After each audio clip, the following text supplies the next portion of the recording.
More Perfect is supported by Sleep Number. Sleep Number beds cost about the same as a traditional mattress, last twice as long, and 91% of owners recommend them. Best of all, right now, a Queen C2 mattress is only $699.99. You'll only find a Sleep Number bed at any of the 550 Sleep Number stores nationwide. Visit sleepnumber.com to find a store near you. More Perfect is supported by ZipRecruiter. Looking for your next great hire? ZipRecruiter offers simple tools and powerful matching technology to help you find qualified candidates fast. It's the smartest way to hire. Try it for free at ZipRecruiter.com/moreperfect. That's ZipRecruiter.com/moreperfect. Listener supported. WNYC Studios. Leadership support for More Perfect is provided by the Joyce Foundation. Hey, I'm Jad Abumrad, and today, not an entire More Perfect story, just something that you need to know right now. The Supreme Court's about to hear a case that apparently could turn the country's legislative maps upside down. More Perfect's Sean Rameswaram is going to take it from here. Hello, Jad. Hello, America. So let's start with some context. Republicans controlled a lot of legislatures in 2010, and there was also a census that year, which meant that a whole lot of Republicans got to redraw a whole lot of legislative maps, and a lot of those maps benefited Republicans. Democrats do this too, but today's case, Gill v. Whitford, is about a Republican maneuver. A map in Wisconsin where, for example, in 2012, Democrats got 53% of the vote, but only 39% of the seats. And Republicans made that happen by packing Democrats into super Democratic districts where their votes were essentially wasted, and also by cracking Democrats into mostly Republican districts where their votes were essentially wasted. In a move that could have a huge bearing on the future of American politics, the Supreme Court on Monday agreeing to take up an explosive case whether lawmakers in Wisconsin's Republican-led legislature went too far in 2011 when they redrew the state's electoral map to make it harder for Democrats to win legislative races. And what makes this Supreme Court case all the bigger a big deal right now is the timing. This is the first time in more than a decade that it's going to take up the question of drawing the lines for partisan gains. And this is Justin Levitt. He teaches law at Loyola in Los Angeles. It's going to do that right on the eve of everybody redrawing the lines everywhere. Local districts, state districts, congressional districts. After the census in 2020, all sorts of different bodies will redraw all sorts of different lines, and this case will help decide how and where.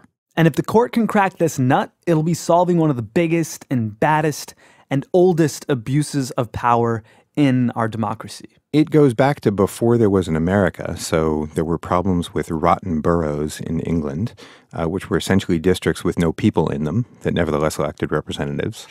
In this country, in America, the allegations go, and these are also contested all the way back. The allegations are that Patrick Henry tried to gerrymander James Madison out of the very first Congress from seats in Virginia because he was so upset with the Constitution.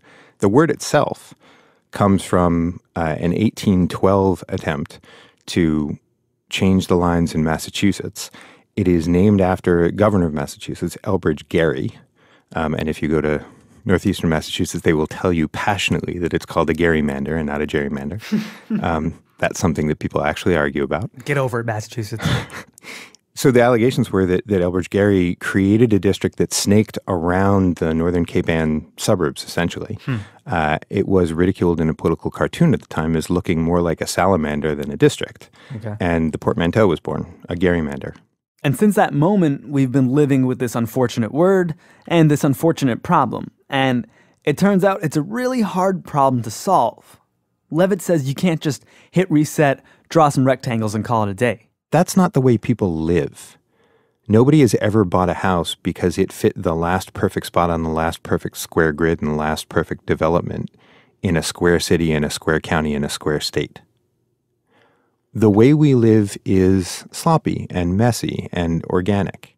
See, I find that interesting because one of the conversations people have about districts a lot of times is like, look at this district, it's so crazy. Yeah. It's got a little tendril and then it's over here. But the truth is, like, if you look at, like, voting rights districts, they'll do that to try and keep populations together, right? Totally. I think the best example to look at here is Illinois' 4th congressional district. It looks like this weird jaw, this skeletal jaw trying to, like, eat Lake Michigan. And she's like, oh, no, people actually call it the earmuffs. And I didn't think earmuffs because it's horizontal. So if you flipped it that way, they look like earmuffs. Like 2 big chunks connected by basically this string. It looks really tacky. It's running up a highway. But this was drawn by Democrats to unite 2 similar but geographically, apart Latino districts. Right. And to create some sort of cohesive block. And it's actually, if you look at it that way, it's a very good, helpful district. Yeah, it gives that community a voice. Right. So in the end, the question is, how do you distinguish between what's giving a community a voice and what's straight up scandalous cheating? It all starts with designing districts around real communities that have something in common with each other. It turns out that's really hard to do when you're a legislator focused intently on the next election. And that's why time and time again, gerrymandering has ended up in front of the Supreme Court of the United States. The 9 justices in D.C. have to do what Congress doesn't really care to. The Constitution does not require the fox to guard the henhouse. This is Justice Stevens back in 2004. Partisan gerrymandering, like the English rotten borough, enables representatives to choose their constituents rather than vice versa. It is an invidious, undemocratic, and unconstitutional practice. The case was Vieth versus Jubelirer. It was the last time the Supreme Court dealt with partisan gerrymandering. And Justice Kennedy in Vieth versus Jubelirer basically said, you, legal community of America, need to solve this for us, or we are in big trouble. I don't recall legislators talking about what neutral standards ought to be. Now, we have in our own jurisprudence talk about contiguity, geographical compactness, but I just don't think we have a large source on which to draw. We know about numbers, one person, one vote, but beyond that, it seems to me that we're at sea. And the justices objectively looked at sea trying to fix this in Vieth versus Jubelirer. These are people who love rules, they love tests, so they came up with a whole bunch and no one could agree on any of them. They were looking at the big statewide picture versus the local little picture. They were using racial standards from the Voting Rights Act and not. It was like a hot mess of social science. And Kennedy could see this. And what he said is, sitting in the middle, as he often is, the most powerful man in the country by many stretches, the courts should be in this business, yes. But I haven't heard a standard that lets us decide how much is too much yet, so give me some. It was as public a plea to lawyers to bring cases to help him work through the appropriate test as I think anybody's ever seen. It was sort of like this public challenge, like who out there can solve this? And now we may finally have a solution. Allow me to introduce the efficiency gap formula. The efficiency gap. Efficiency gap formula. Efficiency gap measure. The efficiency gap is essentially this relatively simple math equation for measuring partisan gerrymandering. The idea is if the justices want to know, was this district fairly drawn, or are some legislators up to no good, all they have to do is grab a calculator, plug in a few numbers, and bam, they get their answer. 2 political scientists came up with it, and then a bunch of mathematicians weighed in on it. And one of them was Professor Moon Duchin. You can call me Moon or Professor Duchin. She works for Tufts University in Boston. I do geometry, topology, group theory, and dynamics. So a little bit of everything across the math spectrum. Just as a heads up, what follows does acknowledge the existence of a math spectrum. Moon co-authored a paper titled A Formula Goes to Court, which is essentially what's happening here. The Supreme Court's going to consider whether this efficiency gap formula passes muster. Is this equation a reasonable standard for measuring partisan gerrymandering? And the efficiency gap formula does that in a couple of different ways, most importantly by measuring what's called wasted votes. And wasted votes, by definition, they are the number of votes that you got minus 50% if you won. In other words, they're the votes that you wasted while winning. So if Republicans got 60% in a district, the wastage would be 10%. Okay, so if I got 10 votes but only needed 5, I wasted 5. Or they're all the votes if you lost. So in that same district, the Democrats got 40%. And so that was 40% wasted because it didn't go towards electing a Democrat, right? Okay, so wastage for the losing side is basically all of the votes in a race where you lost, yeah? That's how wastage works. And then the efficiency gap is quite simply, you take all the wasted votes for A across the entire state, all the wasted votes for B, and you take the difference as a proportion of the total turnout. That's it. That's it? That's the efficiency gap. That's just like subtraction. That's it. It's Party A's wasted votes minus Party B's wasted votes divided by the total number of people who voted. That gives you a number that measures gerrymandering. It's addition and subtraction with a smattering of division. It is so not scary. So Republican wasted votes minus Democrat wasted votes divided by the total number of overall votes. Yep. That's the efficiency gap? That's what we're trying to measure here, yeah.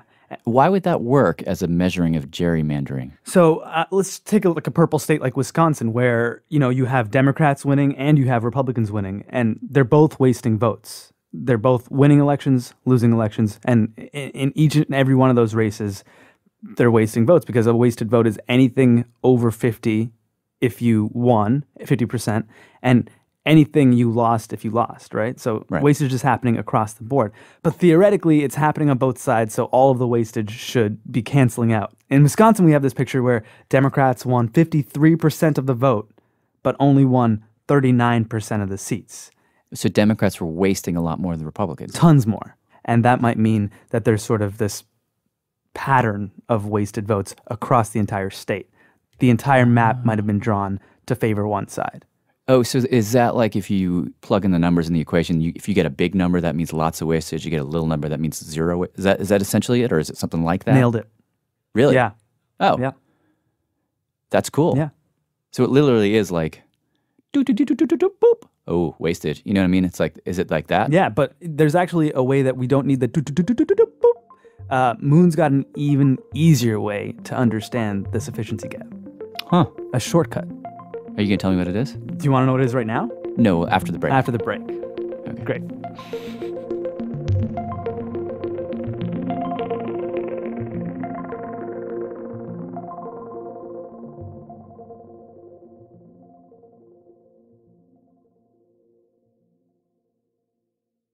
More Perfect is supported by Sleep Number, helping you choose your ideal comfort so that you can sleep peacefully throughout the night. And right now, Sleep Number is introducing the 360 bed, which actually senses your every move and adjusts to you while you sleep. Does your bed do that? Sleep Number beds cost about the same as a traditional mattress, last twice as long, and 91% of owners recommend them. Best of all, right now, a Queen C2 mattress is only $699.99.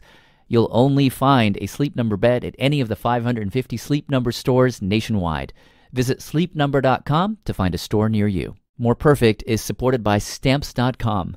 These days, everything is on demand, just like this podcast. Listen when you want. So why go to the post office to send letters and packages when you don't have to? Avoid the hassle. Buy and print postage on demand with Stamps.com instead.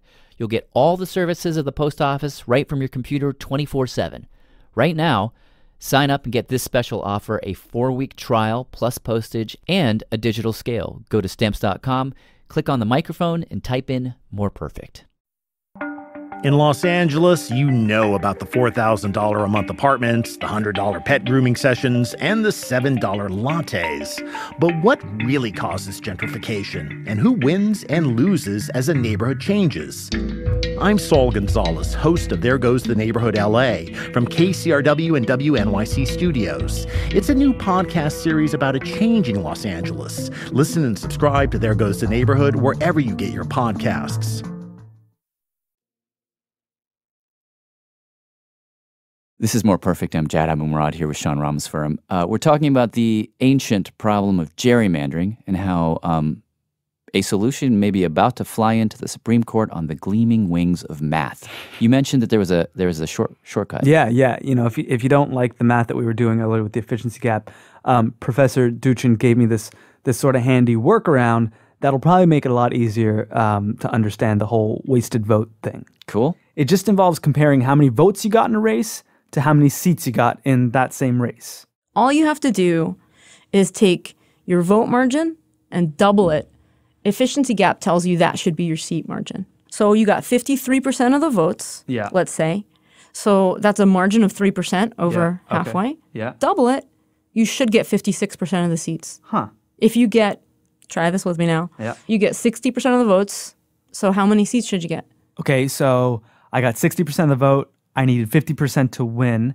So I subtract that off. I got 10% left and doubled, that's 20%. And then I add back the original 50%. I won, and that's 70% of the seats? You got it. But why not just 60%? Why did I double it? So that's an excellent question. And these guys have a kind of complicated answer to that, although it's interesting. They say, well, if you look at elections, doubling the margin is what actually tends to happen, they claim.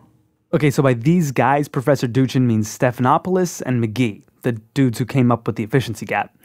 What they say is when you look at elections across the country and compare how many votes the winning party gets to how many seats the winning party gets, the winners tend to get some extra seats. This idea is called a seat bonus. The idea that if you win by a little, you should get a cushion in your governing majority. Right? So it's like, well, our system's kind of funky. Let's roll with it. And here we baked the funk into the formula. We baked in the funk. I love it. That should be the subtitle. Genius of branding. Right. So they're taking something descriptive. This is what actually happens. Okay. And then they're turning it around into something normative, which says this is what should happen. Huh. So, well, let's look at Wisconsin. The court said the gerrymandering, quote, did in fact prevent Wisconsin Democrats from being able to translate their votes into seats as effectively as Wisconsin Republicans. So, Wisconsin in 2008, Dems get 57% of the vote. So, what percent of seats should they get? This is according to the math we just did? Yep, you can do it. Okay, 57, ditch the 50. I got 7 times 2 is 14. Plus the original 50, 64% of the seats? You got it, exactly. Oh, God. Instead, I'm just so nervous now that I'll get it wrong. I know. I have this effect on people. Okay. Instead, in 2008, they get 52%. Okay. Right? And so that suggests that viewed through the lens of efficiency gap, things are stacked against them by quite a bit. Okay. Right? And so that's how this works. It becomes only a way to compare your vote margin to your seat margin. Now, Moon's feeling about all this, the efficiency gap, the shortcut, it's a good start, but it's just the start. I really respect the effort to take something so complicated and boil it down into a single number, but it fundamentally can't be done that simply. Because people are way more complicated than just one number. We are geography, we are history, we are race, we're so many things. You're going to need a few different metrics at once.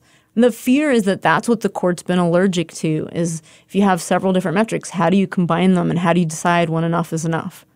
By good fortune, we're now finally in a position, it's been a long time that partisan gerrymandering keeps being, like the can keeps being kicked down the road by the court. And the good news is they may have sort of postponed and delayed just long enough that now we have some really good alternatives. So one of the most promising things that's coming down the pike is the use of computers.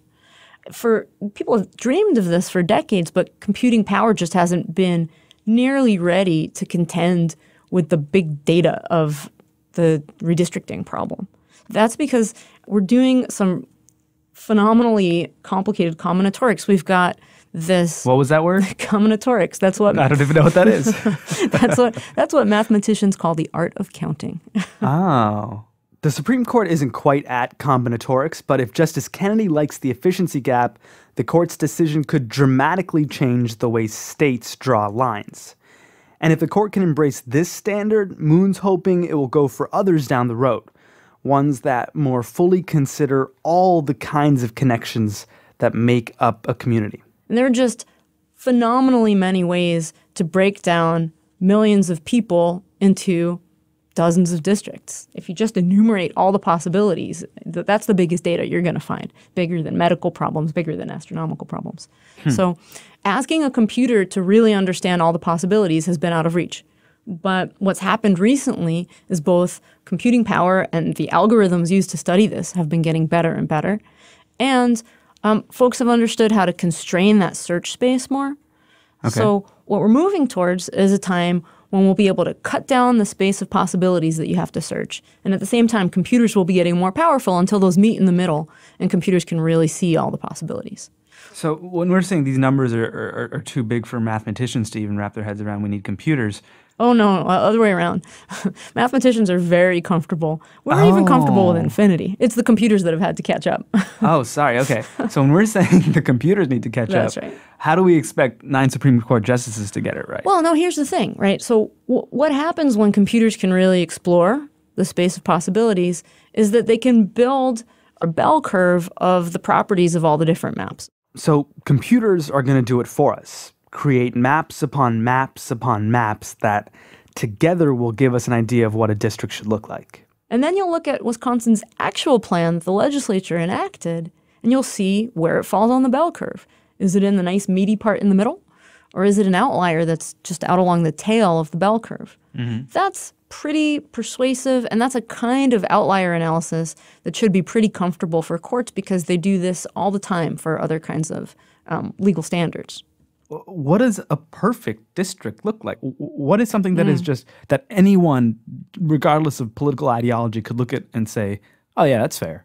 Yeah, good question. I mean, so it's fun to do the Rorschach blot version of detecting gerrymanders where you know, in fact, one of the things that my group is working on is like a swipe left, swipe right app for voting districts. You're going to see a district, a little bit of information, and decide if you think it looks hot or not. That's hilarious. That's great. Do you have that? Can I play?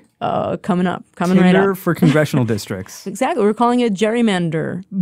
Without the E? You got it.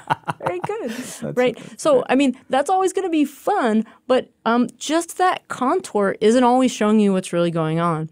It's not just the outline. It's also where the people are and how they're split, right? It's the guts of the district and not just its boundary that's got a lot of information about its legitimacy.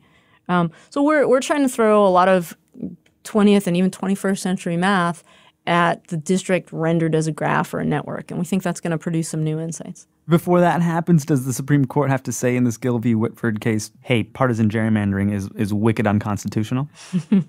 Well, the court has already told us that partisan gerrymandering is justiciable, that they can throw out plans as partisan gerrymanders. They just don't know how yet. Huh. Right? Yeah. And so this case came up with efficiency gap as its centerpiece. In the future, cases may come up with outlier analysis as their centerpieces. There are going to be more than one bite at this apple. Okay.